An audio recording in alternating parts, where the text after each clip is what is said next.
ते पडवळ घेतलेलं आहे. आता आपण ते कट करणार आहोत.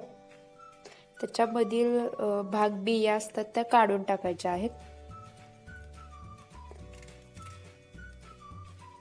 व गाभाही असतो तोही काढून टाकायचा व नीट चिरून घ्यायचे. थोडेसे लांबडे असे बारीक काप करून घ्यायचे.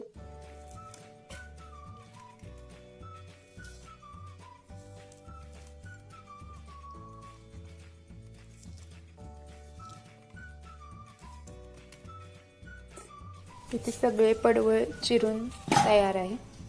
बघू शकता काप लांबडे केलेले आहे. त्यामध्ये आपण ज्वारीचे पीठ घालणार आहोत 2 चमचे व नीट पीठ सगळ्या फोडींना लावून घ्यायचे. पडवळाचा जो वास येतो तो जाण्यासाठी पिठाने धुवून घ्यायचं आहे पडवळ. नीट पीठ कोट झालेलं आहे.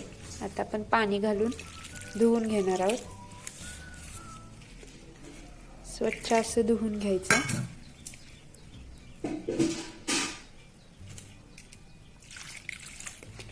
2-3 वेळा धुवून घेतलेलं आहे. तर इथे कढईमध्ये तेल घालणार आहोत 4 चमचे. गरम झाले की तेल त्यामध्ये 3 कांदे घालायचे आहेत मीडियम आकारचे बारीक चिरून.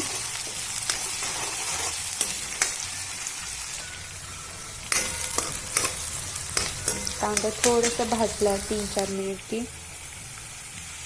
त्यामध्ये आपण पडवळाचे काप घालणार आहोत.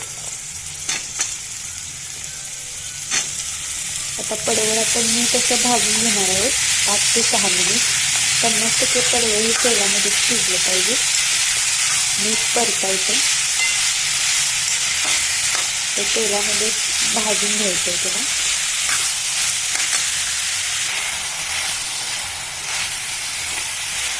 जर तुम्ही नीट पडवळ भाजलं नाही तर त्याचा वास येतो व ते चांगलं लागत नाही. त्यामुळे नीट भाजून घ्या. इथे बघू शकता पडवळाचा कलर थोडासा चेंज झालेला आहे. पडवळ नीट भाजलं गेलेलं आहे. आपण यामध्ये तूर डाळ घालणार आहोत. तुम्ही मूग डाळही घालू शकता. 3 ते 4 चमचे तूर डाळ घातलेली आहे. परतून घ्यायचं. इथे खोबरं घातलेलं आहे बारीक किसलेलं आहे व गावाकडची चटणी वापरलेली आहे किंवा तुम्ही लाल तिखटचाही वापर करू शकता. हळद थोडीशी. नीट परतून घ्यायचं.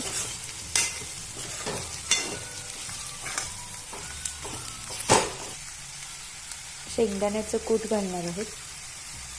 भाजून शेंगदाणे बारीक केलेले होते 2 चमचे घातलेले आहे.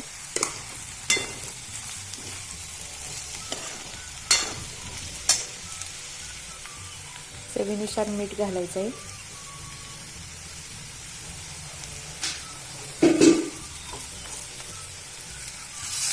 त्यामध्ये पाणी घालणार आहोत 1 वाटी. जास्त पाण्याची गरज नसते. पडवळ लगेच शिजतं कारण आपण तेलामध्ये ऑलरेडी शिजवून घेतलेलं होतं. आता यावर बारीक चिरलेली कोथिंबीर घालायची आहे व थोडासा गरम मसाला टाकलेला आहे. आता हे पडवळ आपण 10 मिनिट शिजू देणार आहोत.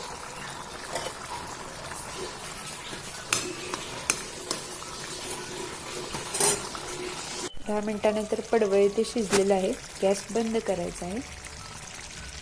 थोडंसं पाणी टाकलेलं आहे. वेळात वेळ काढून रेसिपी पाहिल्याबद्दल धन्यवाद.